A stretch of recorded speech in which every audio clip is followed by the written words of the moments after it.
Това е един наш проект във връзка с цялостен ремонт на това жилище. Може да ви разкажа някои дейности, които сме извършили тук. Накратко. Това е банята. Цялата баня беше изкъртена, направена хидроизолация и полагане на плочки цялата баня. След което започнахме с тази стена. Тук възстановихме всичко, което беше изкъртено, шпакловахме, боядисахме, монтирахме дограма, след което подмазахме. Това е едно от терасите, които ремонтирахме.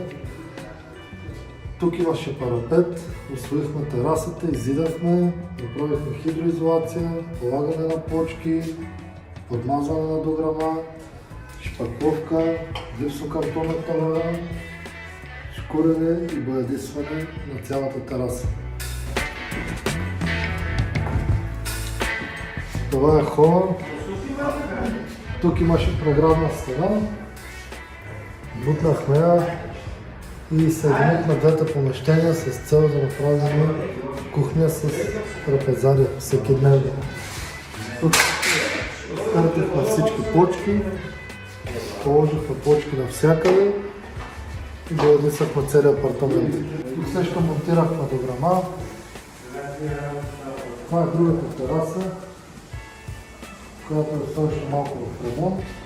Тук също положихме плочки, усвоихме терасата.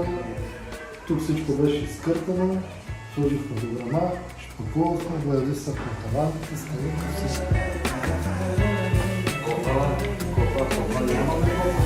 Това е коридора.